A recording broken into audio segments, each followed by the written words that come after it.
Good morning, everybody. Fourth day program is going to start. It's my pleasure to introduce our Professor C. Ravikumar Emmanuel, Associate Professor in the Department of Religion, Philosophy and Sociology at the American College, Madurai, on the fourth day of Indian Philosophers' Day. He is a well-known philosopher, scholar in philosophy. He has studied everything from the Christian College, Tambaram. He is specialized in the field of Indian and Western philosophy. He is a good academician and great thinker. He has produced many research papers. With these few words, I invite Professor Ravikumar to deliver a lecture on Upanishads and physical world. Please join us, Professor. Thank you, Professor Ravikumar. Thank you so much. At the outset, I thank Dr. Ravikumar, Dr. Alagirisamy, and other organizers for giving me this opportunity to give a lecture on Upanishads and the physical world. The moment, you could see that title, connecting Upanishads with the physical world seems to be odd. After all, Upanishads, it's primarily concerns with Brahman, the pure consciousness, and the physical world has not been given that much importance. In fact, it has been said as a phenomenal appear. Phenomenally it is real, but not really real. So that is how Upanishads look at the physical world. But of late, when science emerged in that early part of 20th century, there, especially in physics, a lot of shifts have taken place. Originally, the classical physics starts with Newton, wherein he talks about laws of motion, and it has been later on modified by Einstein through his theory of relativity. These theories could effectively explain all the phenomenal world, mostly from a mechanistic point of view. Look at it from in terms of objectification of the physical world, as if the world is real in itself, extraneous to ourselves. And we could observe it, measure it, quantify it, predict it, and arrive at certain general laws. This is how look at the external world from a realistic point of view, purely from a materialistic point of view, objectify it, and looking at it externally, and mind reflects on that, a dualism. It has its own ontology and subsequently its own epistemology.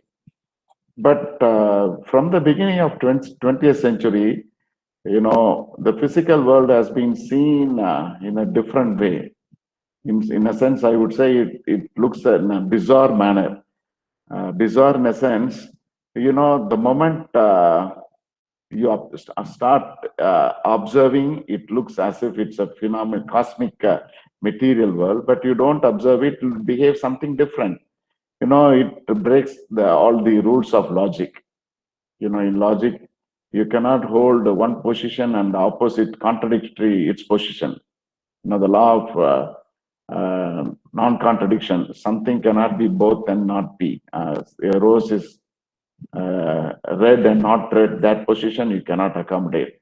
But reality can be seen now in modern physics, the contemporary physics, in a bizarre manner. Something like breaking the law of non-contradiction, the fundamental law of thought, looking at it as something P and as well as not P, and come what may in future, not P or not P, anything, something bizarre manner. It was people, physicists start observing. So to account for it or to reject it, you can't reject it because it works, it's real. So only in this context, physicists like Heisenberg and I would say one more person, Oppenheimer, Schrödinger, they are all derive some strength from the Indian philosophical conception of reality, especially Upanishads. So they derive their strength from the intellectual input given in Upanishads, and accordingly they elaborate that. Not, I have to be very cautious here. They said that Western science have grown a lot, and it has its own methodology and its way of dealing with classifying knowledge, but their description of reality somehow mapped with or matches with the Upanishad's conception of physical world. So that is something quite interesting. I am now going to give this lecture by tracing lectures from one of the University of Berkeley philosopher by name Viraj Kulkarni. He's writing on a paper on what is Upanishad said about the physical world from the quantum mechanics point of view.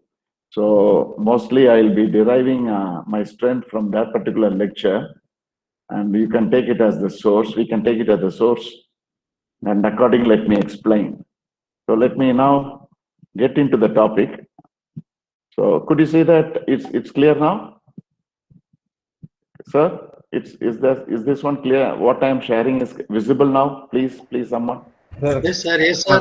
Clear. Okay. So we all know that what I'm going to give in this lecture is Upanishad claim about the physical world, especially its claim that what is fundamentally real is the pure consciousness, Brahman, otherwise known as Brahman, and it's the physical world is ultimately depend on that.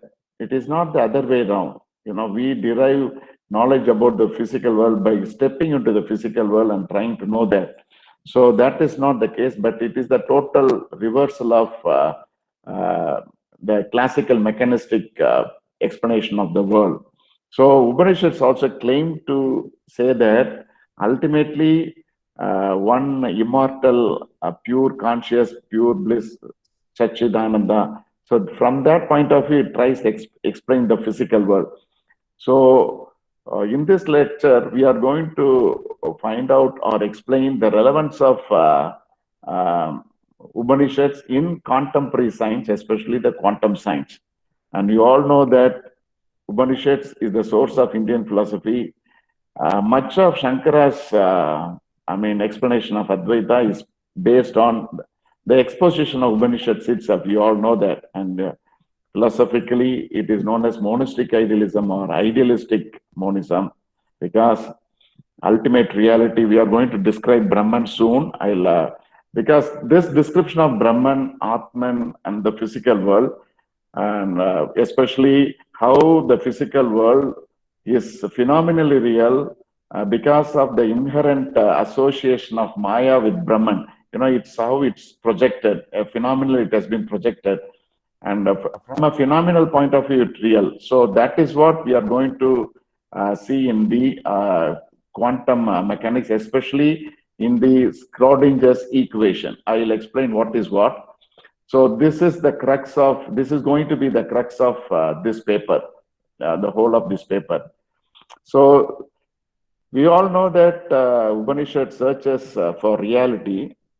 It's not search from one individual searching for something else, as it has been all along claimed in the Western science, the mind stepping into the physical world, but looking at from within. So we are going to maintain a reality from the subjective point of view and also objective point of view. When we talk about objective point of view, we will say the reality in absolute terms, the Brahman. But the subjective point of view, it's how that it tries to. It is a source of all cosmic reality. It is a material cause for everything, and everything emerge out of it, not from not as a new beginning. It is not a Parinamavada. It's not a Asatkaryavada. It's Satkaryavada, but Brahma Vivartavada we are going to rely on. So it means the Brahman phenomenally manifests itself. It's only a phenomenal appearance only. So that is going to be the crux. So how the reality is understood and the knowledge is being conceived here. So that we can know only if we come to know about the knowledge about immortal Brahman or absolute Brahman. So the fundamental question we are going to raise both in Upanishads and as well as in the quantum mechanics is first of all, is the reality a material reality, or the material reality is independent, or it is concealed in something. So where it is concealed, how it is concealed, and why it is concealed should be the crux of this lecture. So if that is, if we are going to say that material reality is a concealed reality, only it's an appearance only. And in that context, from that angle, we are going to establish Upanishads is certainly going to explain the physical world satisfactorily.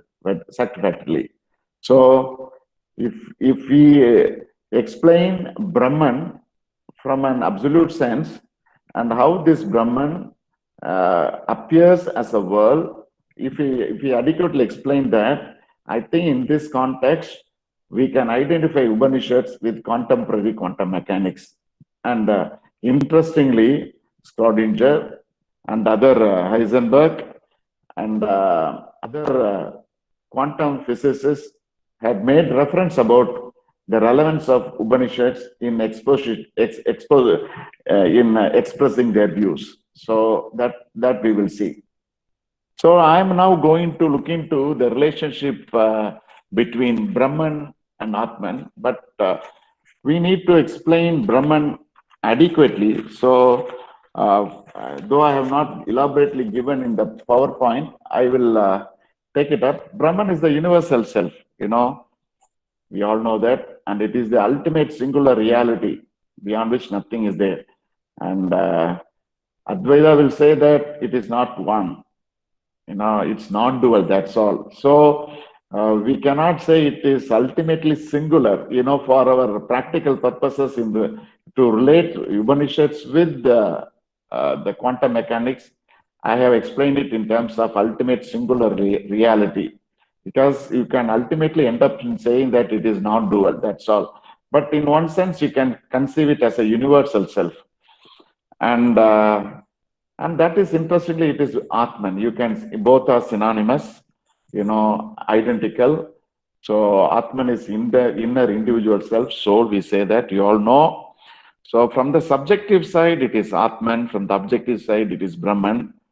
So absolute Brahman, the absolute of the Upanishads manifests as subject as well as the object, and it transcends them both. That is interesting. So Brahman, the ultimate in the Upanishads philosophy, manifests itself as an object, manifests itself as a subject, but yet it transcends both. So in that context, only the Mahavakya of Upanishads, you all know that thou art, Tattvamasi. So Ahem Brahman, Atman is Brahman. I am that, I am the non-dual bliss. So these are all the various explanations which ultimately equate or identify Brahman with Atman and Atman with Brahman. So I would say that absolute is as certain as Atman and it is infinite as Brahman. And that is also Atman. Just because we identify Atman and Brahman, we cannot say Atman is finite. So as like Brahman, Atman is also infinite. That is certain. So synthesis, both the self and the not-self, it's synthesized in the absolute, the Brahman. The blending of subject and object is the transcendental principle of, or the concept of Brahman. So the individual self is not individual, but universal. You all know that. That is what we are going to explain. Not only the individual self, the world, everything is part and parcel of that universal self. And that is what quantum mechanics also says. You know, the material world, it looks as material only from a particular point of view. But if we stop observing the material world, it ceases to be a material world, a macrocosm, not a particle, not a material entity. It reverses to its original position of wave. So reality is seen both as a wave and as well as a particle. By itself, it's a wave. So how it has been found, the wave cloud theory of Schrodinger, his equation, how he explains that, I will come to that point in that case. So physical world can be seen as material reality as well as non-material waves. That is most interestingly, that is the most interesting point. So only in this context, I said that Upanishad is relevant in modern scientific, especially the quantum mechanics perspective, it is relevant. So, and you all know that absolute is pure consciousness. You know, the microcosm and the macrocosm blend together. So it's Satchidananda, pure knowledge, pure bliss. We all have studied that. I need not explain it. So if that is the case, what is going to be the status of the Brahman? Is it a subjective or objective reality? So that is the point.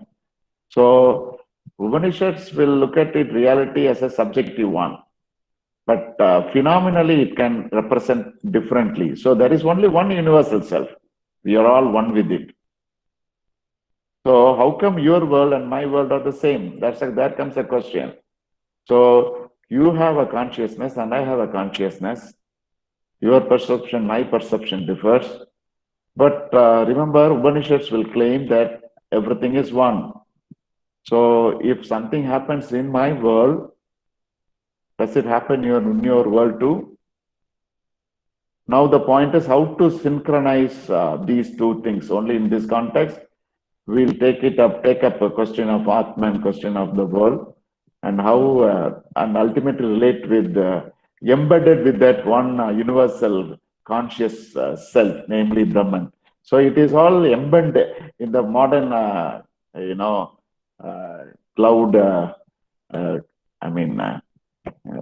What is that?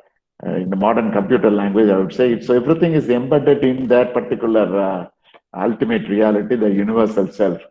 And in that context only, there is a synchronization of your world, my world, yourself, myself, everything. So it's that is what quantum mechanics also says, and Upanishads also says.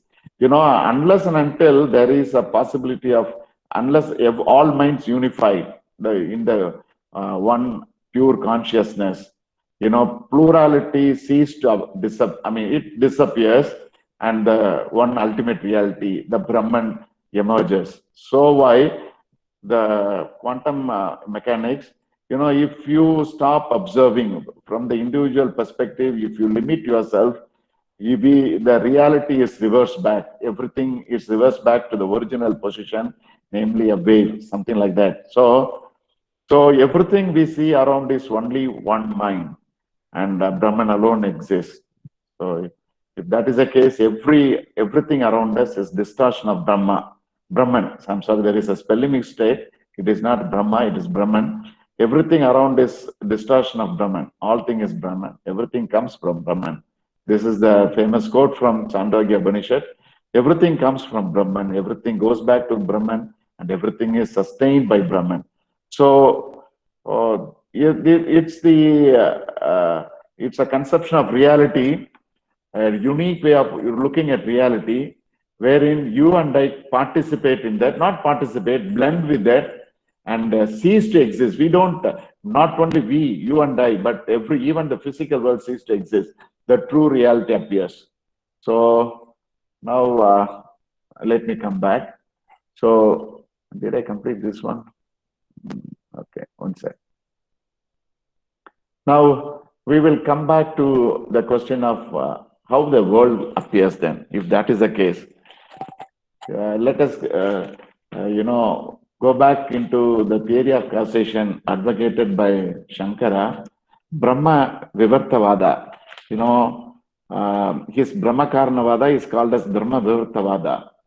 And that is the crux of looking at the world, how it helps to explain a world through Maya and Avidya. And, Brahma Vivartavada will say that the effect, namely the world, is not, it's already in the cause, it's in the Brahman. But remember that world is only a phenomenal appearance. It's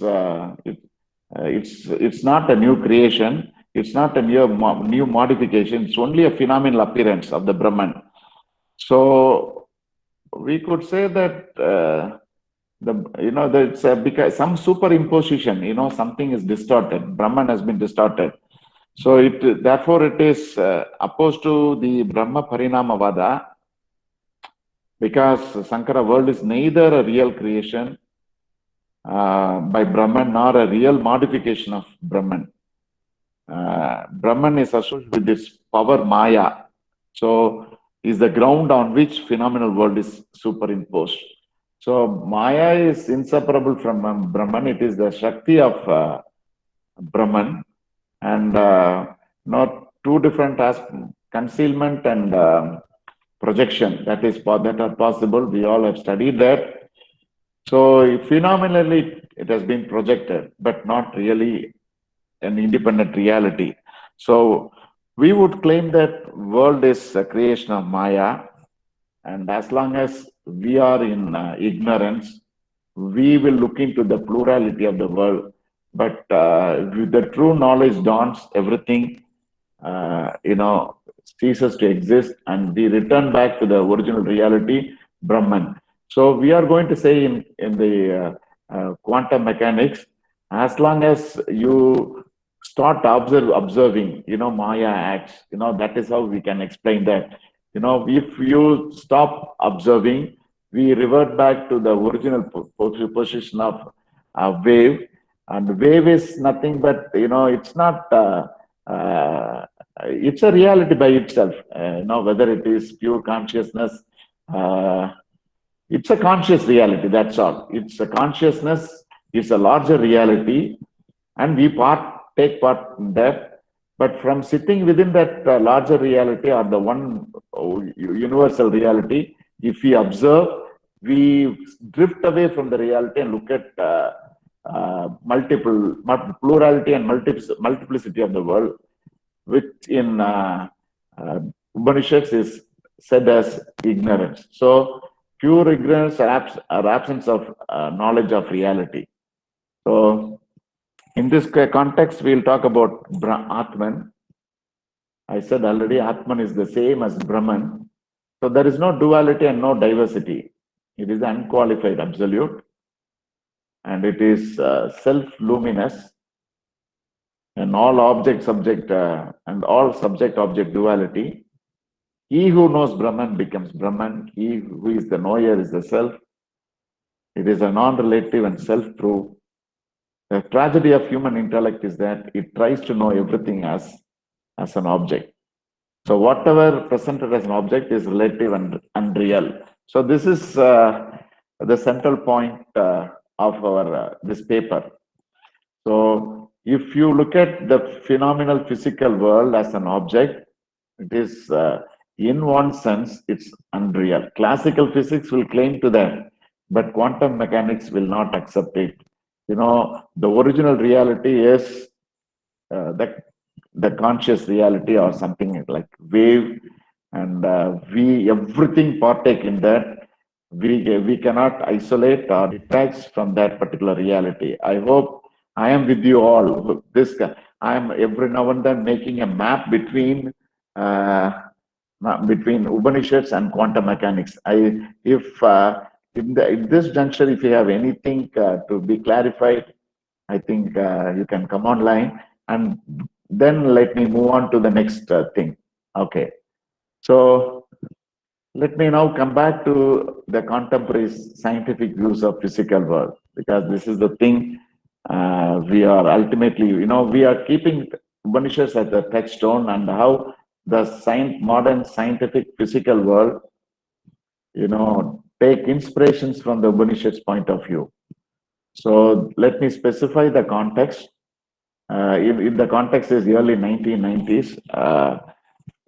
Physicists encounter a unique problem. So what is that problem?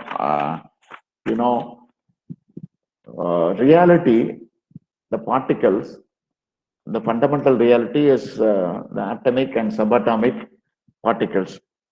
So they don't obey the laws of classical physics, namely the laws of motion.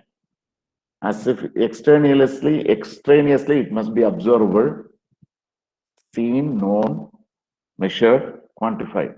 But some physicists in early 90s, 1900s, encountered a peculiar problem, which seems to be a paradoxical one, because sometimes they could see the particle material entity, but sometimes they don't.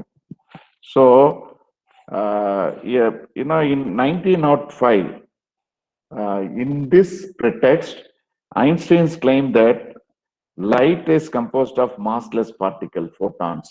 So that is something, a trendsetter. Light contains massless particle. We made a shift from the physical world now.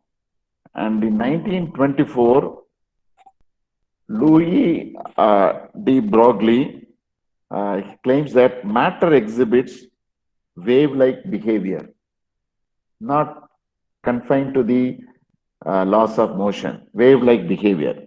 So he came out with the wave-particle duality, which these conceptions challenge the nature of reality portrayed by the classical physics, namely Newton. So that is now challenged. So a new physical reality which behaves or exhibits a peculiar behavior pattern, like an electron can penetrate into an iron wall or anything, and one electron can be seen simultaneously at two different locations, which is something very odd. Therefore, these things or these observation needs to be explained or properly given an account. Therefore, they made a shift from Newton's laws of motion and 19th theories of reality to account for the odd behavior. They came out with the theories and principles of quantum mechanics. So here in this new physical explanation, which is otherwise called as quantum mechanics, the behavior of subatomic particles were predicted with the new logic, the logic that defies the laws of non-contradiction, the basic fundamental laws of thought, something which said that something cannot be both P and not B. Now we have to admit that something can be both P and not P. So this is how this is the fundamental principle. Quantum mechanics have to break the laws of thought, especially the law of non-contradiction in defining reality. You cannot pinpoint the reality in terms of an identity, P is equal to P. It can also be said P and not P can coexist. The same reality can be seen as P and not P. Rose is red and not red. That is the logic. So in this context, we are going to construct reality in quantum mechanics. So the world we see is not reality in itself. Let us go back in our explanation of the world in Upanishadic thought. The world is only phenomenally real, but not really real. So that's why, that is how quantum mechanics also claim the world we see is not a reality in itself. So they say reality is projected onto our consciousness. So the behavior of particles existing in two different places at once, and assuming the duality of particle as well as reality of wave needs to be explained in different ontology. So how come one entity exists in multiple locations? One entity exhibits multiple qualities, in fact, contradictory qualities, and evaporation of black hole, which we ever never dreamt about. Not all odd physical phenomena need to be accounted, and in that context, you have to redefine reality, not from the classical physics point of view, which says that the mechanism is out there, mind acts on body, body acts on body, and this bodily action on body can be causally interrelated. This can be generalized and can be scientifically, scientific law can be established like the laws of motion and quantification, prediction, control, everything. Of course, it still works, but there is yet another physical reality thrown open up like a Pandora's box. It goes on and on and on. Probably you must be aware of the fact that a lot of theoretical physicists are working on this particular area, especially on quantum computing, wherein they say that in trillionth of time, the present computer can be upgraded in a very, the observer and the observed, that interaction can be maximized more than the speed of the light. That kind of level they are moving on to that. So quantum mechanics are quantum, they say that quantum information, and they explain it in a number of theories like quantum entanglement. I'm not familiar with that, but this new theory opens up a Pandora's box. So that needs to be understood. Okay, now let me get into that. So reality in quantum mechanics, let me give an explanation for that. So quantum mechanics replaces classical physics understanding of subatomic particles with particle wave duality. So something different. Particle is nothing but material. Classical physics says that matter in motion, that's all. Even everything is material. It's out there as an independent reality. Of course, our mind anchor on that, and we come to know of it through certain laws, which is nothing but certain generalization. But remember, there are doubts about arriving at certain general laws. For example, Hume, you observe, but observation never leads to certain generalization. No inductive generalization is at stake here, because he claimed that there is no connection between one observation and another observation. What you have is only a stream of consciousness, a bundle of sensation, and therefore you have to leave it aside, just like that. It's something like a cow or a dog looking at a cinema poster on a wall. No, it never conceptualized that this cinema poster is about a film, a particular superstar is acting on that with a particular heroine, and this has been directed by someone, and it's it's screened in a particular theory. Nothing, no conceptualization ever occurs, and nothing can be generalized. Even it cannot generalize as a poster. But Hume will say we are all, after all, left with only that particular state of mind. So you cannot have generalization at all. But classical physics says that generalization is possible. It is two events are causally linked, and therefore my body acts on body can be worked out, generalized, and that's how laws of motions are derived at. Now these claims are at stake now.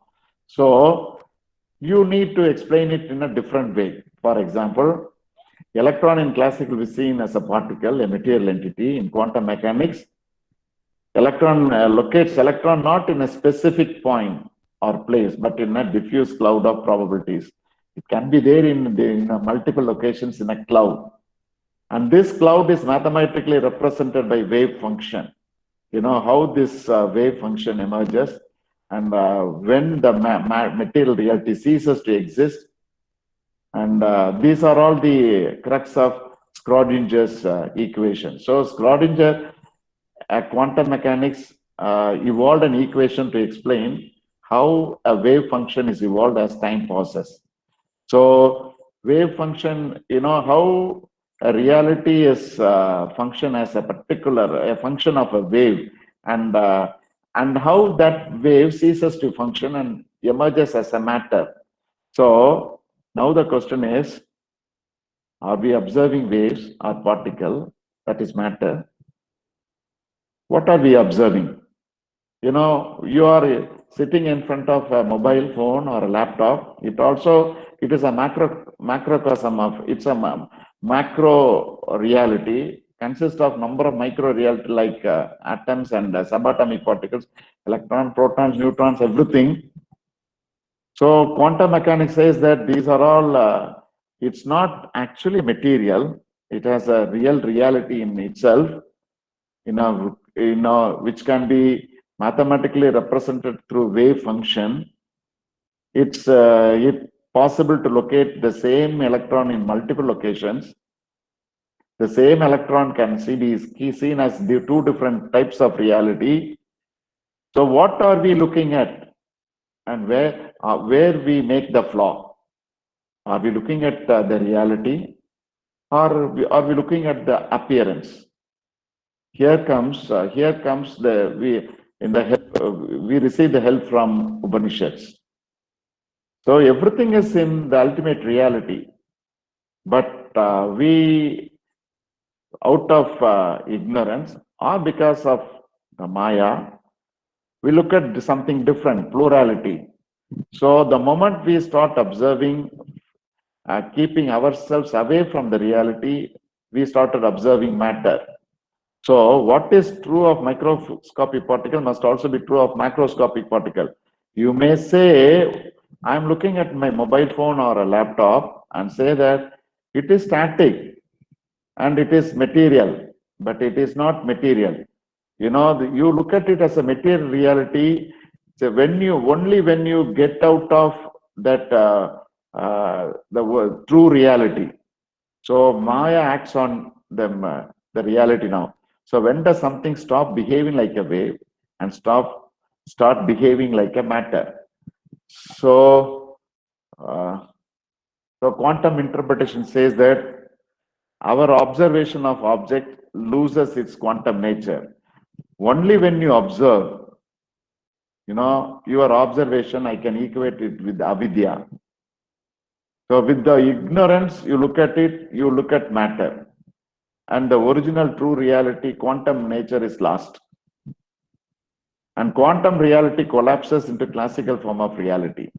So quantum reality, the wave function reality now is seen as a material particle reality.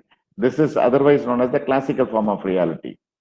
So wave function collapses and the reality we see exists only when we are there to observe it.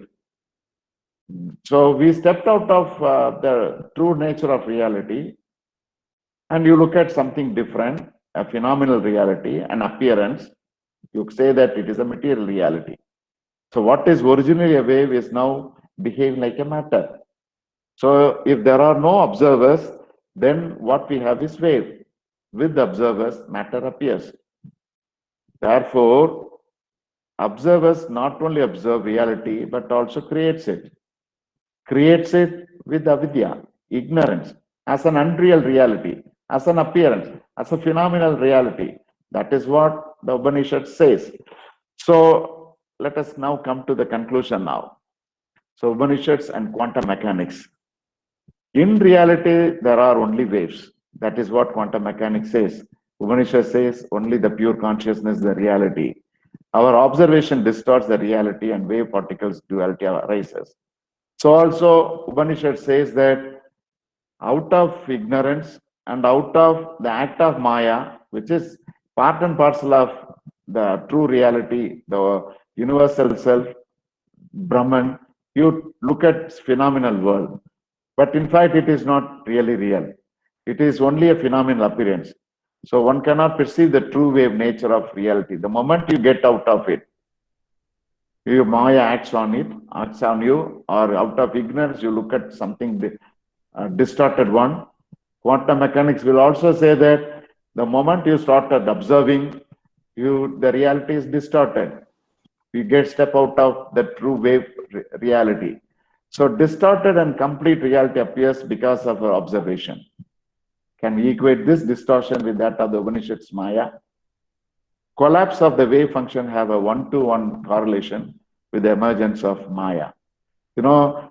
We say that wave function collapses because somebody started observing, and ultimately someone step into the material world.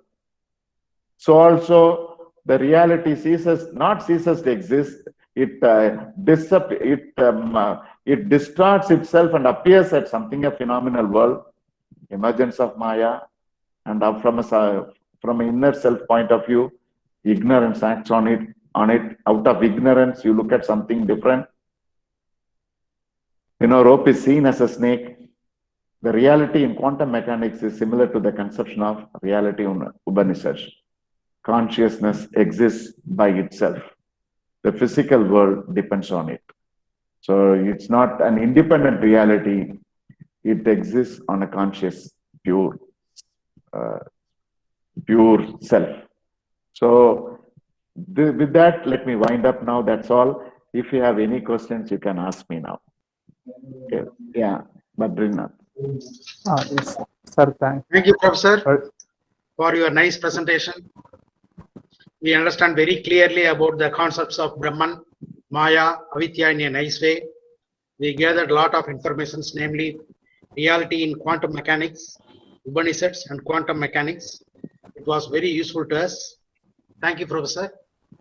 Participants may raise the questions one by one. Good morning, sir. Yeah, good morning. Good morning, everyone. I would like to add one addition only to your presentation, sir. You have written in your presentation, distortion is caused either by concealment or projection. Actually, Maya has two powers, power of concealment and power of projection.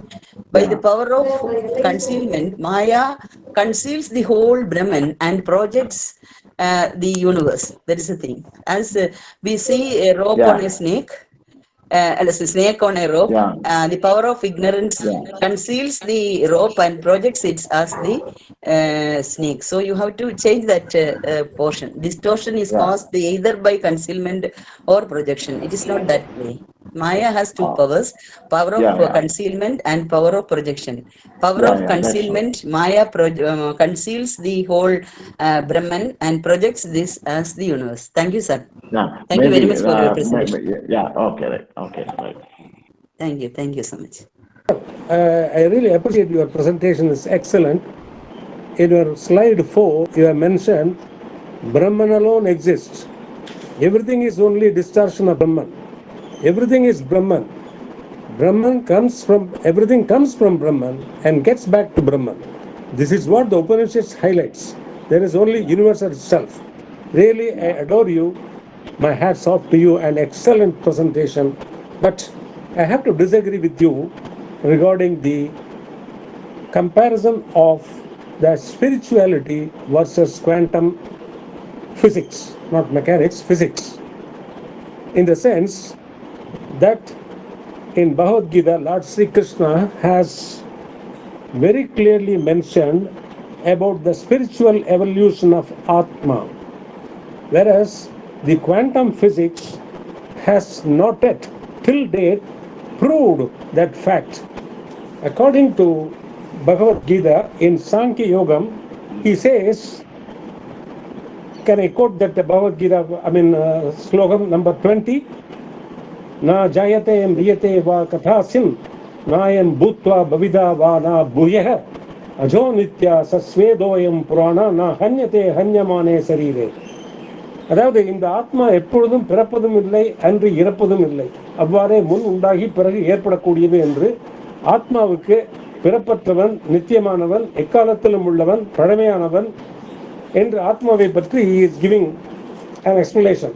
Also, he has given another explanation in Bhagavad Gita, sloka 24, in the same chapter 3 of Karma Yoga. bhavati bhudani parjanyat tatsambhavah yajnat bhavati parjanyo yajna karma sudbhavah karma promahat bhavam vidhi brahmasha rasamudbhavam tasmat sarvagatakam brahma nityam yange pradishthadam. See, the evolution of the Atma has come only from the food that we eat. From the rain we get it. And the rain has come only from the yajnas. And the yajnas is only the assembly of the karmas. The karmas has come from Veda. And Veda has come from Paramatma, the Brahman self. That if you would have quoted and compared with that quantum physics where they have miserably failed, including Stephen Hawking, I would have really appreciated your great effort in proving that Brahman is everything and there is only the universe itself. Thank you, sir. But I would like to make a reference about Chandogya Upanishad's conception of Tajalan, from which the world arises, into which everything returns, and by which it is supported and it lives on. And also subsequently, I would like to make a reference about Taitreya's evolution of the elements in orders. They talk about the doctrine of 5 sheaths. So from the lowest level matter, Panchamaya Kosha. Pardon me, yeah. From that pranamaya, from that we enter into the psychological plane. From there we enter into the metaphysical plane, and at last we enter into the mystical plane of Anandamaya. So transcendental unity is achieved. Within that you have different layers of reality. So that is what only in that context I have explained that. Thank you. Sir, thank you for your wonderful presentation, sir. Sir, just a doubt, sir. When you made a reference to the law of contradiction, sir, you told me you were telling that law of contradiction A cannot be both B and not B. Was acceptable at one point of time, but now it can be. Was accepted as true, but now it can be also disproved, right, sir? From which angle or from which point of view you are telling that? Can you please elaborate on that point, sir? I am not, it's not the question of proved or disproved. It is a question of breaking of laws of thought, namely the second law of non-contradiction. Yes, it says that multiple, contradictory thing can be seen or exist. That's what Quine also make a reference about that. There is no core statement or there is no peripheral statement. And he dismissed the distinction between analytic and synthetic distinction and says that, there is no necessary truth and there is no contingent truth. Everything is socially related. From a particular point of view, you have to observe things and see it, look at it. And that is true when it comes to the description of social philosophy, especially social reality. You cannot generalize everything. There are multiple truths, there are multiple claims, there are multiple reality, everything is there. So only in that point of view, that particular position is now being taken in the physical science also. There is some scope for that. That is what I meant there. Thank you very much. Sir, one more thing I wish to add. See, Shankara himself says that Srishti Pratipadaganam Vedanta Vakyanam Advidiye Brahmani Parisamaptihi. Upanishads have no any idea of idea in evolution of the universe. The evolution which is said in the Upanishads is only for saying the non-duality of the self. That is the only one thing which the Upanishads wish to say. That is the oneness of the self is being taught by the evolution of the universe. The Upanishads have no intention in saying the evolution of the universe because there is no universe according to Advaita. So it is for saying the non-duality of the self. All the Upanishad, Chandogya Upanishad and Taittiriya Upanishads verses are meant. Tasmadva yadasmad atmana agasha sambhuda. That means the evolution of the universe is said only for describing the universe is nothing but Brahman itself. Yeah, that's true. Yeah. That is But it.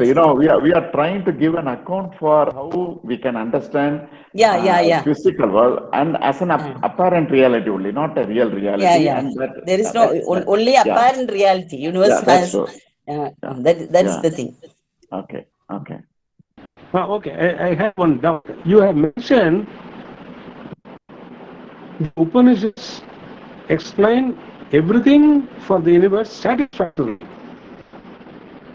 That means there is an iota of some dissatisfaction. What are those dissatisfactions? You have said the Upanishads explain everything for the universe satisfactorily. And what are those dissatisfactory matters that you envisage? I'm satisfactory in a sense, not from a pejorative sense. I said that. I said, in order to make a map with the quantum physicist point of view, of course, Upanishads' time, age-old philosophy, and it gains relevance, and therefore its view is acceptable. That in that sense only I said, not in a negative sense, not in a dissatisfactory manner. I didn't say that. So your understanding is wrong. I'm sorry. Okay, I am sorry. Thank you. Okay. Thank you, Professor. Yeah. Next session is going to start. It's my pleasure to introduce our Professor Dr. S. Lourdunathan, former Associate Professor and Head, Department of Philosophy, Arulanandar College, Karumathur, Madurai, on the 4th day of Indian Philosophers' Day. Professor Lourdunathan needs no introduction. He is a well-known scholar in philosophy. He is a national and visiting professor.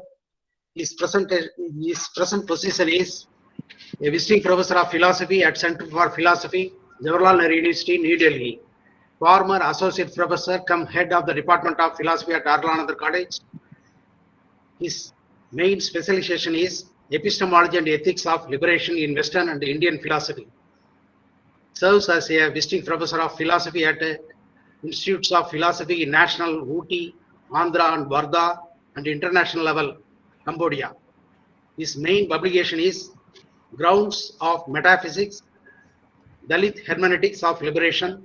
Number 2, Postmodern Readings of Philosophy, Culture and Religion. Number 3, Research Methodology in Philosophy and Social Science. Number 4, Invitation to Logic. Number 5, Dalit Hermeneutics of Liberation. Number 6, Social Philosophy, Social Theology, etc. Research experience, PhD guidance, guided 8 scholars to PhD in philosophy, all awarded. 1 year, headed research unit, Indian Social Institute, Bangalore, and social research, especially on land acquisition and the migration, marginalized communities. Completed 2 UGC major research projects, namely Hermeneutics of Liberation and Heidegger's Critique of Society, 1 minor project on medical ethics. Published and presented several papers in philosophy and religion and social concerns. International special lectures, Cambodia, Royal University, Phnom, 1-month course on Asian philosophy to the Faculty of Social Sciences, Korea, Hansen University, lecture on justice, University Putra, Malaysia on trends in social science research, socializing religious perspectives at Myanmar. National level lectures, series of UGC lectures on emerging trends in liberation, philosophy at Jodhpur University, Kolkata. Memorial lectures on hermeneutics, language and philosophy at University of Madras. Lectures on human rights, discourse at Calicut University, Kerala, on postmodern readings in philosophy at Trivandrum University, Kerala, visiting professor of Department of Philosophy, Wardha, and at Ooty and Andhra, teaching philosophy of social science. With these few words, I invite Professor S. Lourdunathan to deliver a lecture on engaging classical versus modern Buddhism. Please kindly respond, Professor. Good morning, Professor Ravikumar. Good morning, sir. Good morning. Good morning. How are you? Fine, sir. Fine, sir.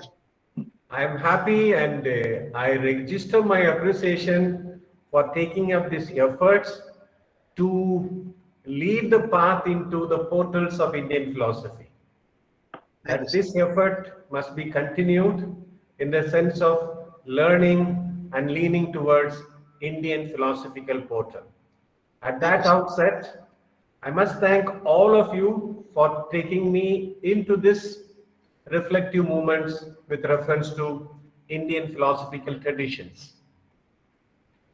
I wish my greetings to all the delegates and the co-participants along with me for considering this moment of reflecting what and how we can reread Buddhism. And therefore, I titled my reflections today, Engaging Classical and or versus Modern Buddhism. So how I invite all of you, my fellow participants and scholars, to look at this, let's say the temple, the philosophical school called Buddhism, totally from the way we would like to understand Buddhism in the historical tradition of Indian philosophy or Indian philosophical traditions. And before doing it, I would like to ask you to reflect upon two important vital questions in philosophy. One is, how do we consider the question of meaning? How do we consider the question of truth or meaningfulness in philosophical discourse? This is number one question I place before you to consider it theoretically or philosophically. Now, how do we arrive at truth or truthfulness, or how do we arrive at meaningfulness within our philosophical speculation or theoretical platform? This is number one question I beseech of you to discuss it. Number two question, how morality is grounded. How do we ground our moral judgment, morality? What is the ground of grounding morality within our philosophical discourse or philosophical tradition? So I am placing before the participants, honored respected participants, just two questions. One is the epistemological. The other one is the ethical. So what is the epistemological ground by which we say we accept that something is true or truthfulness, or something is meaningful or meaningfulness? And what is the ethical ground by which we say that something is moral or some statements are immoral? So in other words, I am raising two important questions. What is the epistemological position to be meaningful, a tradition to be meaningful, a state of affairs to be meaningful? So these are simple two questions I place before you for your consideration and discussion in the course of my reflection along with you holding your hands.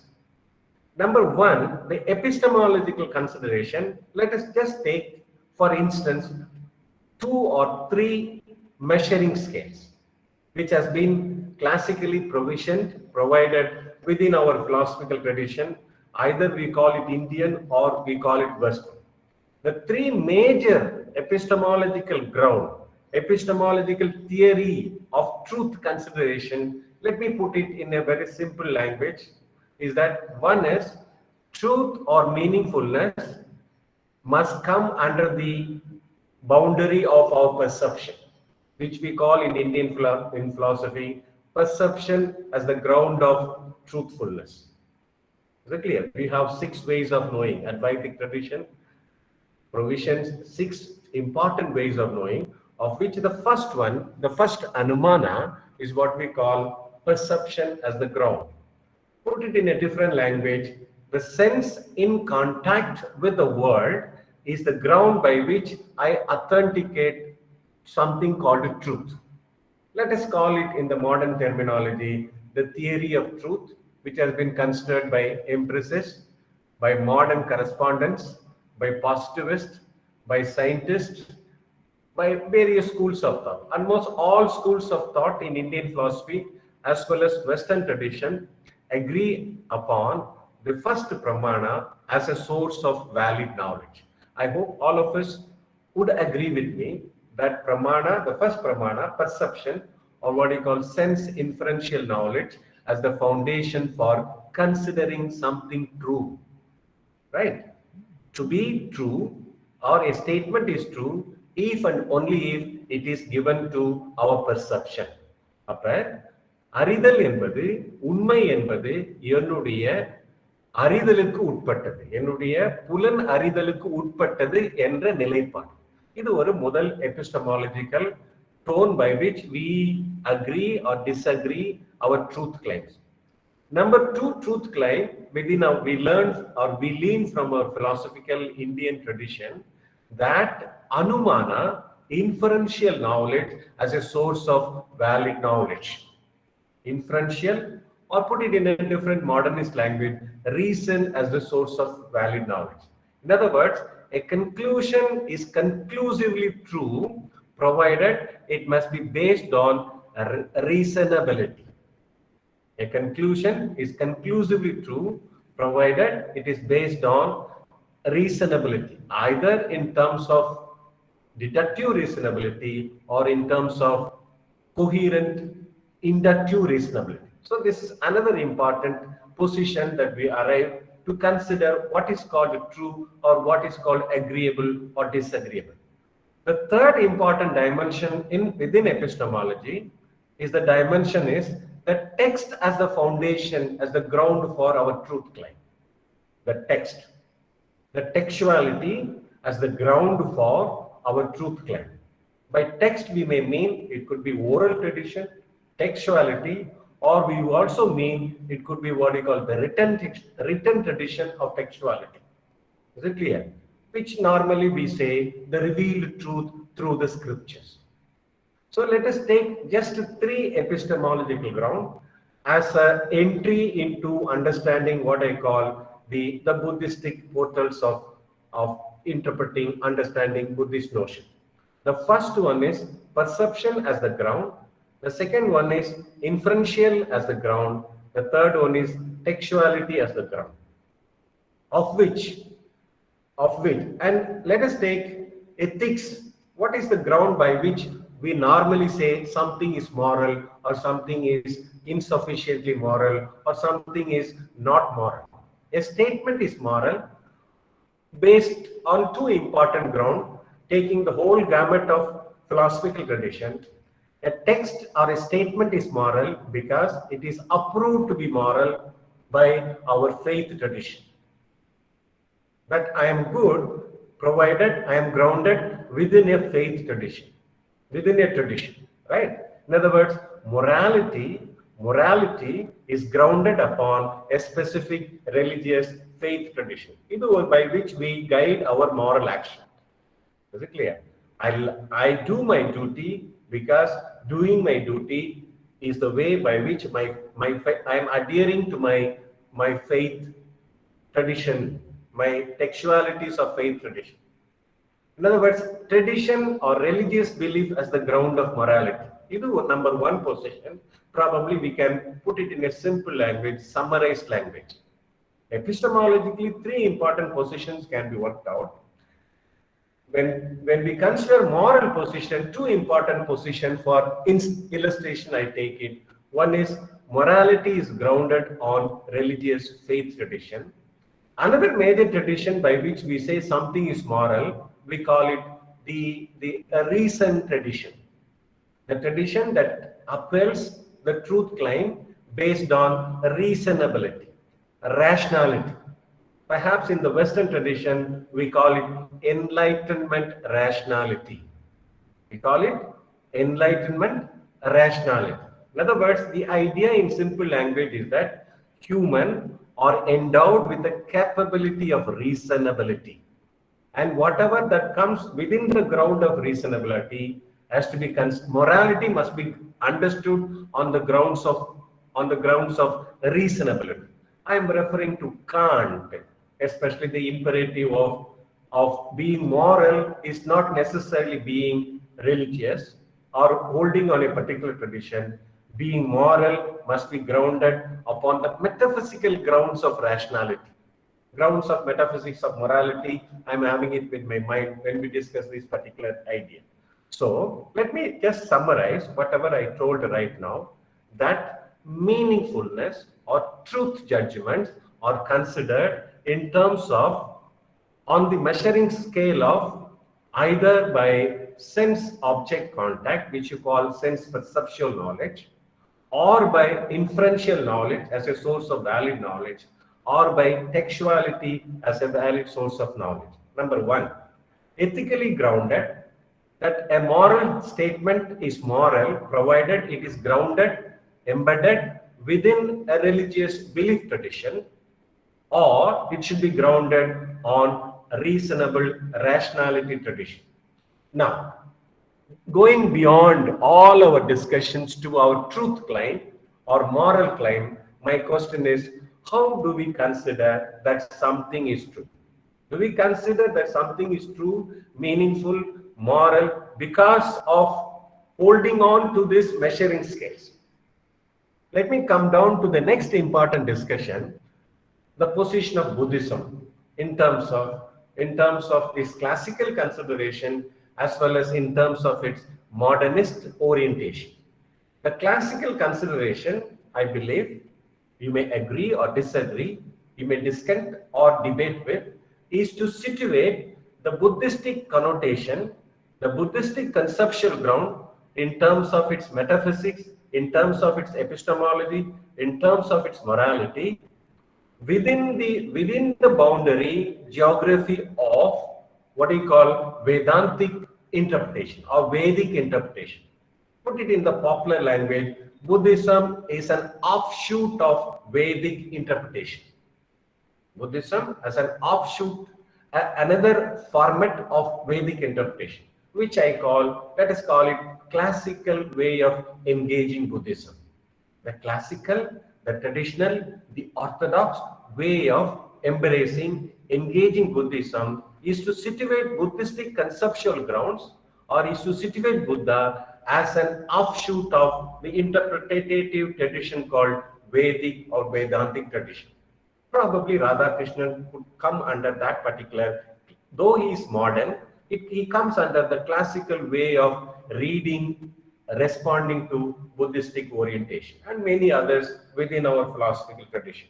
In other words, the classical interpretation of Buddhism is to situate Buddhism as another form of, let's say, Vedic dispositions or Vedic claims. This is one issue that you can take for reading, learning, and what we call interpreting Buddhism within the parameters of Vedic injection or textual interpretation. Another sociological popular interpretation of Buddhism is the other side of the same coin, which is called Hinduism. Buddhism, that's a very popular political provisioning of situating, locating the Buddhistic canons as at the other side of the same coin, which is called Hinduism. This is why I put it in a summary form, the classical positioning of Hinduism. Coming to the ideological ground, the classical positioning of Buddhist orientation is this. For example, it opts on two important areas. The conceptual ground, especially the denial of Atma, the negation of Atma as a permanent soul, is it clear? Is what we call interpreted as the denial of, as an existential denial. In other words, the denial is the way by which I arrive at truth. We call it the denial of the world, recording. the denial of the, put it in a conceptual ground, it's Anatmavada and the content called Pratitya Samutpapavada. In other words, the theory of dependent origination is interpreted within the footage of Vedic or Vedantic interpretation. So, both popularly, Buddhism is, as well as conceptually, Buddhism is treated within the. So, the epistemological ground to consider truthfulness in term, I come to the third epistemological ground, textuality as truth claim. That a statement is true because it is grounded in a particular text. A statement is true because it is grounded in a particular text. Now, my question is, the difficulty, the critique is this: can textuality be the ground of truth claim? That something is true because it is stated in a particular text. That something is true because it is stated. Veda says, therefore it is true. Is that logical? Scripture says, therefore it is true. In other words, put it in a different language, the statement P is true because it is based on a scripture. Can that statement epistemologically be a true claim? Put it in a different language, a statement is true because it is affirmed in a text. Now the question with reference to Buddha, the modernist orientation is that a statement cannot be true because it is affirmed by a text. The problem is it considers the fallacy of textual proof. In other words, cycle of text. In other words, a text is proved to be true because the text says. The question is, what is the sense by which the textuality itself is true? What is the epistemological ground to claim that the text by itself is true? In other words, Buddha seems to be coming out of this epistemological circle or vicious circularity. In that sense, Buddha is understood within the modern tradition as a living tradition. Buddha is understood, or Buddhism is understood in the modernist tradition. So the basic question within the living tradition of philosophy, or what you call the modernist orientation of philosophy, is that number one, what is the subject of self? Is the individual or the social? The classical tradition will come with the interpretation. The subject is self, is the individual, and the individual needs to go through karma and transmigration for mukti, for liberation. This is a classical way of understanding Buddhism. The living tradition, in other words, the modernist orientation of understanding Buddhism, of embracing Buddhism, is that Buddhism seems to be understanding self not in terms of individual but collective selves. Not in terms of the ego as individual, but community, collectivity, sociality, relationality. So the plurality of selves must be accounted. So the metaphysical ground of the modernist understanding of Buddhism is in discontent with the classical tradition that ego or self is not necessarily isolated individual that seeks its liberation from karma and transmigration towards mukti. Rather, the self, by its ontological condition, by its metaphysical disposition, is a plurality of selves. That is how it is argued the theory of dependent origination is not necessarily with the karma and the notion of transmigration of the individual. The theory of being independent is with reference to our ontological existence. In other words, existence is plurality of self, existence is collective, existence is interrelated, existence is dependent, interdependent. Therefore, plurality must be accounted. Plurality of existence is accounted. So the notion of Anatmavada is an idea of denial of the self as individual, is what we call the modernist version of Buddhism. The notion of Anatmavada of Buddhism is nothing but the denial of affirmation of the individual self, but in the by denying it affirms the plurality of the selves. By denying it affirms the plurality of the selves in continuity. In continuity. That is why Buddhism is understood in terms of flux. Flux does not mean change towards nothingness. Ultimately, nothingness is ends. One has to deny the world. Rather, the modernist orientation, I understand, is to situate Buddhism. The denial of Atma or Anatmavada is the affirmation of the plurality of souls, of plurality of cultures, of relationality. In other words, existence is not existence in terms of isolation. Existence is existentiality in plurality and relational possibility. That is why Anatmavada and the theory of Pratitya Samutpada, Pratitya, one in relation to each other. So which promotes the idea of a particular sort of ethics. In other words, morality must be ontologically grounded on the notion, on the metaphysical idea that existence is not individual, but existence is plural in terms of continuity. Continuity is flux. Continuity is change. Continuity in terms of its infinite presence towards the other. So this is number one important contribution. In disagreement with the orthodox classical interpretation, I think the modern reading of Buddhism seems to be taking its pilgrimage, taking its voyage in understanding Buddhism as a living important tradition. Number two, let us take the important idea of Buddhism, the Four Noble Truths. The classical understanding of Buddhism, or Buddhist Four Noble Truth is suffering is inevitable. That there is suffering and it is inevitable.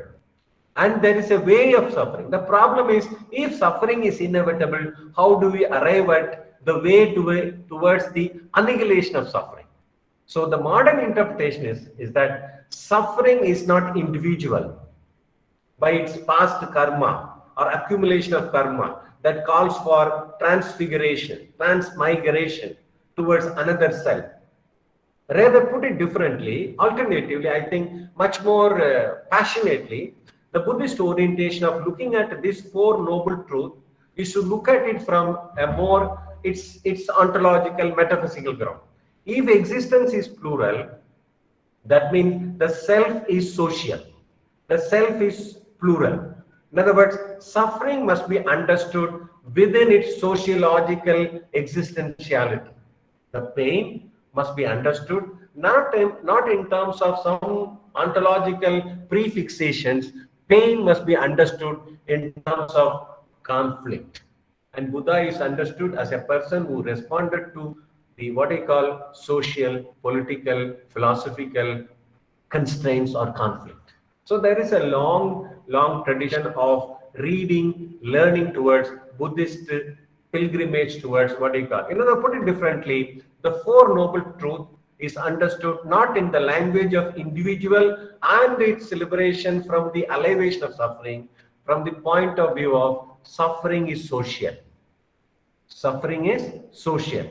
Pain is social, which means there is a way, there is a social way, a political way, a philosophical way to respond to the problem of suffering, which we call it degradation of the self. Suffering is nothing but degradation of the self, isolating the self to the individual curtails, imprisonment. So liberation, mukti, is nothing but emancipation of the degradation of the self by putting the self, awareness of the self, conscious of the self in which it is constrained. By becoming self-conscious, we become other-conscious. Put it in a different language, Four Noble Truths in the most metaphysical, ethical ground is the consciousness of the other and the self in terms of plurality is constrained. This consciousness must be liberated. The constrained consciousness, either by ideological grounds or by structural political ground, calls for a setting way. You have to set the fly out of the bottle in Wittgenstein language. They put in different language, Four Noble Truths harps or pitches upon the basic metaphysical truth, plurality, conflict must be responded, and how the conflict or suffering is construed ideologically and sociologically and politically within our tradition. Buddhism seems to be not exactly a protest. Buddhism is a kind of antithesis.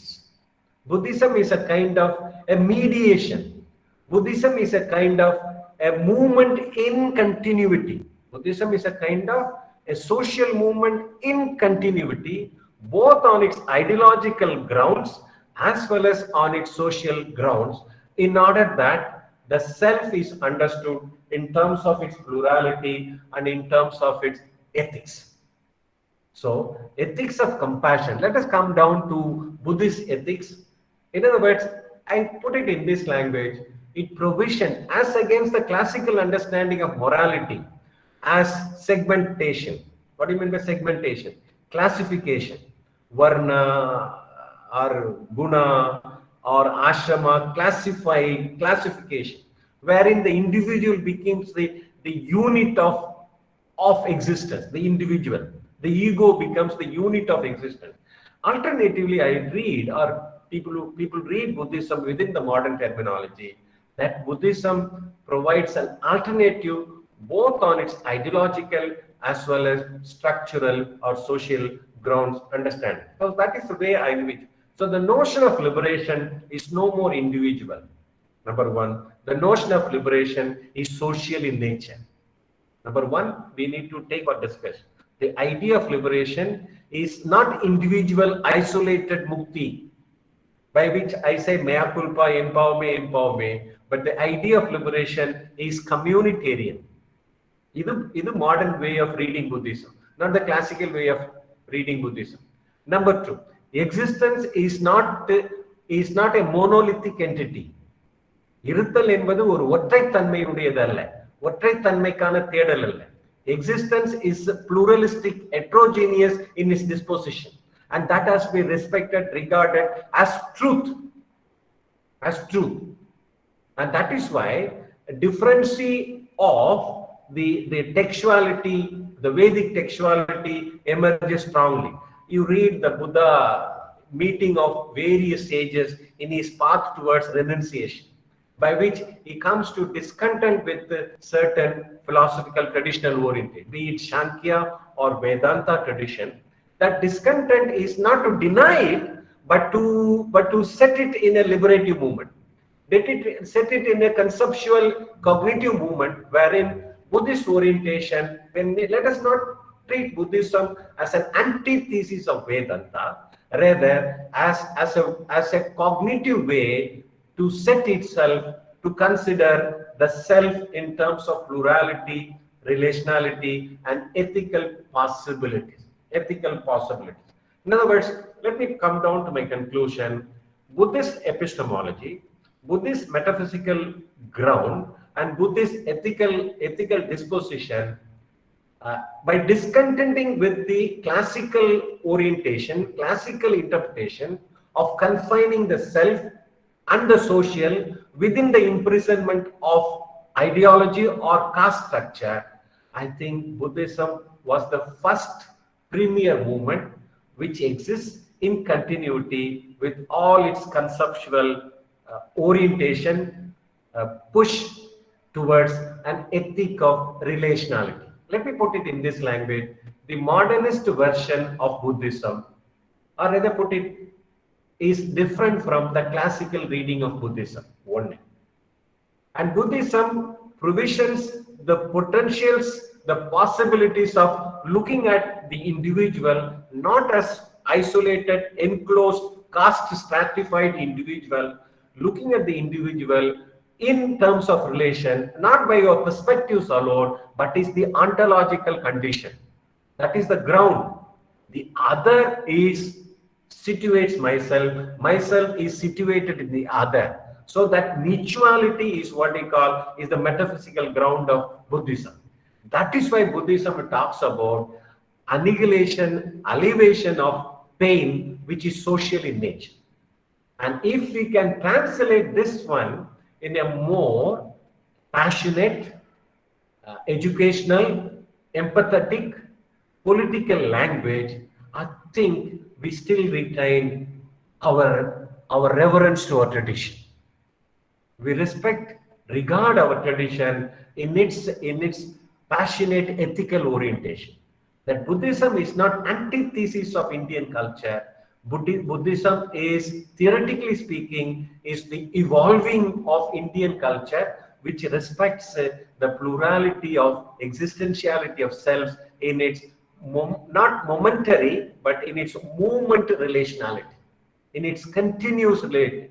In the position, if you can embrace it, grasp it, appreciate it, I think the problem of political degradation, the problem of caste bifurcation, discrimination, the binary way by which we say X is higher, Y is lower, all things I think we as Indian cultural existentialities have a way to respond to. And that's why Buddha would say compassion. Not simply karunya, not simply alone, in terms of charity. Compassion. Is it clear? Karunya. Put it, let's say, in the modernist language would be ethics of care is the ground for justice. Ethics of care is the ground for justice. Amma, குழந்தையை care பண்ணுது, in turn the child loves the mother. In the mutuality of love இருக்கு இல்லையா, அதுதான் ontological ground for that defines existence.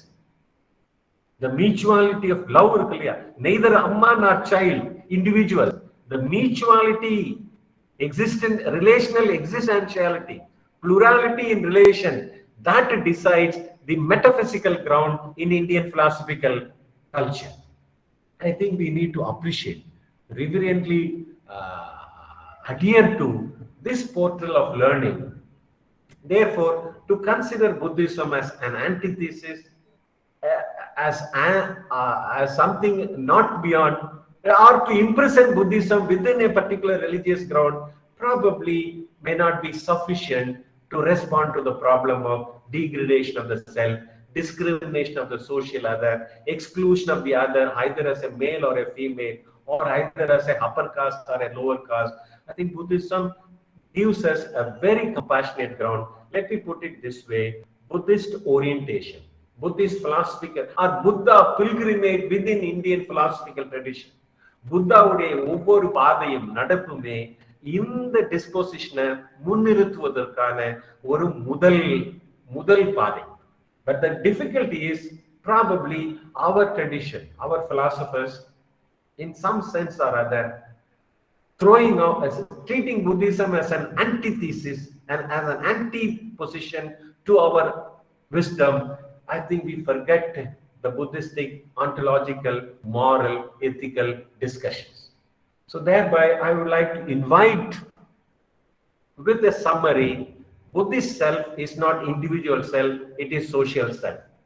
Buddhist idea of pratitya samutpadavada, it cannot be reduced in terms of individual, in terms of karma, transmigration, mukti, but the social calls for liberation. The social degradation of the self calls for emancipation. And that calling for liberation has to be mediated by karunya, ethics of care in justice. Adudan karunya, ethics of care and justice. So in the mood position, reorienting ourselves to our Indian cultural Buddhist tradition probably puts us in a very beautiful, passionate, empathetic ground of existence. Thank you very much for passionate listening. Can I have, let's spend some time for our discussion. Thank you, Ravikumar, and all the honorable philosophers and Indian scholars. Thank you so much, sir. Thank you. Thank you. Thank you so much for your inspiring and thought-provoking speech, Professor. We understand clearly about the Vedic interpretation of Buddhism, Anatmavada, and the Praditya Samutpada, morality of culture, 4 noble truths of Buddhism, past karma, transmigration, ontological, metaphysical grounds and notion of liberation, ethics of compassion and morality, greatness of meritorious points of Buddhism was clearly explained by you, sir. It was very nice. Thank you so much, Professor. Good afternoon, sir. Yes, Professor. Badrinath. I am Srinivasan here, sir. Krishnamurthy. How are you, sir? Yes, Badrinath, Yeah. please. Sir? Yes, sir, I am Sir, my listening. understanding about your presentation is really awesome. But I have a particular, doubt regarding the sufferings which you said, according to Buddha, is social. I think in this aspect, probably you may mistake me that I agree to disagree with that.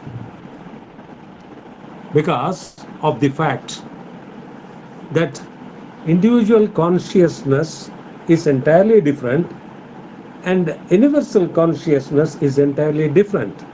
The individual self always suffers and then gets redeemed ultimately. But that ultimate consciousness, we have the unshakable faith and we call it as the unmanifest. So there is a marked difference between this individual self. Individual self suffers, including the pain of birth, old age, sickness, and death. But in your saying that collective socialness, or rather social, suffering, maybe due to, you are right in one sense about the existing situation of pandemic of corona, but that is not going to be a permanent affair. The individual self-consciousness always suffers. The suffering of change, as everything in this world, is impermanent and won't last. That is what Buddha says in three kinds of suffering, which is dukkha dukkha, viparinama dukkha, and sankhara dukkha. If we understand towards dharma, then we can begin to understand the life's true value and purpose. That is what Buddha's advices or teaching. But your interpretation of the social Thank self you. is. Thank you. Thank I would you. like to have a Thank you, clarification, sir, Krishnamurthy. please. Dr. Srinivasan Krishnamurthy, I perfectly understand your orientation and disposition in reading Buddhism, which I call it the classical way of putting Buddhism, which I name it as a classical way of understanding Buddhism. May I also invite you, see, a text becomes living provided it addresses responses to the context. That is the theory behind. Okay, a text is not a text just for memory. If it retains its memory alone, it doesn't become living. It remains as a dead to be reproduced. What I invite you, with all my simple invitation or humble invitation to Dr. Srinivasan Krishnamurthy, classical is fine, but you make the text to be a continuity. That is the spirit of being Buddhist. Being in change calls for the text to be living, not to reproduce in your memory what has been stored in your memory, what has been put only by a singular interpretation of memory tradition. Is it clear? But memory lives by repetition. I would like you go beyond your immediate textualities and think how you think, or how we are made to think. Memory lives by repetition, but a tradition lives by not by reproduction alone, but by response, by responsiveness. இப்போ இருக்கிற thinkers, genuinely they are talking about the responsiveness of my memory. It's not the reproduction of memory by which philosophy lives. அந்த philosophy செத்து போனது, செத்துடும். செத்ததை மீண்டும் மீண்டும் ritual மூலமா உற்பத்தி செய்து கொள்வோம். So I invite you, may I invite you to appreciate philosophy passionately as a living tradition. அதை கட்டி பிடிங்க. பிலாசபில நிறைய நல்ல விஷயங்கள் கன்செப்சுவலா கையில கொடுக்குது. So in other words, to think how I think is the way of doing philosophy. To say what others have told and that is the correct way of telling is not doing philosophy, is repeating philosophy. So repetition of philosophy, reproduction of philosophy is different from responsiveness of being philosophical to my tradition. So I would like, Srinivasan, I am sure with all your gamut of understanding, let your understanding come into not being in the past, being in continuity. This is number one. as a response to my good friend Dr. Srinivasan. Number two, let us consider what is called individual, which you claimed. The I, the position of Buddhism, I would like you to consider. You may discontent or disagree. It's up to you, depending upon the way you think into Buddhism. I would like to consider another metaphysical platform. Come out of what is already there in your thing. The I is no more I. The I is always in relation to the we, and the we is no more we alone. The in between, the middle path. Buddhism talks about middle path. Yes. We should not take a very what do you call the simple understanding. Buddhism to avoid extremes. It talks middle path. It's okay for normal understanding of it. What do you call the usual understanding of it. And the mediation of Buddhist orientation. And the mediation is I plus V, and the plus irukku adha mediation. My child or your child suffers COVID and the family suffers. Is it clear? You as a parent and your wife as a mother and the child, all of you go through the pain of letting yourself to the anomalies which has been created. Is it clear? Or the difficulties which you call illness or whatever it is. So therefore my question, the family again is not individual. The family is family in order that there are families in the social. Responsiveness, pratitya samutpada. Surrender. I surrender to the idea that we are not independent, but we are relational, dependent towards each other. And the dependency, the fact of change, mutuality, that needs to be strengthened. That's the ethics. And the morality parakadu. Do's and don'ts are not moral. Do's and don'ts are not ethics. They are disciplines. We need to distinguish between what is called morality, disciplining, and ethics. Ethics is ஒரு கடல் மாதிரி. Ethics வந்து ஆழமான சமுத்திரம். Morality is do's and don'ts. நான் காலையில எந்திரிக்கணும், சாமி குடிக்கணும், வேதங்கள் படிக்கணும், பள்ளிக்கூடம் போகணும், எல்லாம் சரியா நடக்கும். இது moral. But in a different situation, these moralities can change depending upon the code of conduct by which you constitutionalize that society. இதை நாம நான் புரிஞ்சுக்க முயற்சி எடுக்கிறேன். எத்திக்ஸ்ன்றது the code of morality இருக்கு இல்லையா, அதுதான் ethics. Ethics is not simply don't use the language of particular universal. Enough terminology, enough way of categorization. That categorization itself is a binary categorization. This particular, this individual, universal, and the categorization. In the put it in your own language, the universality of mutuality, that's universal. The mutuality becomes what we call the ground for existence. அதனால நம்ம மறுக்கவில்லை. Buddhism is only invites you with all its religiously, spiritually, invites us to enter into that temple of appreciating, accepting plurality of self. S-E-L-V-E-S. S-E-L-F na individual. Na Atman, na Brahman, ni Atman, ni Brahman. உனக்கு எனக்கு என்ன உறவு? No உறவு, no relation. இல்லையா? So the idea is that the pratitya, the dependent towards each other, is a condition of existence. That's the ontological condition. அதிலிருந்து நம்முடைய morality, ethics should navigate. பெறக்கணும், தொடர் செயல்பாடில் ஈடுபடணும். இப்படிதான் நம்ம பௌத்தம் என்பது தன்னை தானே புனரமைத்துக் கொள்கிறது. பௌத்தம் அதனுடைய மரபு சார்ந்த நிலைப்பாடுகளிலிருந்து தன்னைத்தானே புனரமைத்து கொண்டு செல்வது. அது பில்கிரிமேஜ் என்ற வார்த்தையை சொல்றேன். பில்கிரிமேஜ்னா ஏதோ ஒரு கோயிலுக்கு போறது மட்டும் பில்கிரிமேஜ் இல்ல.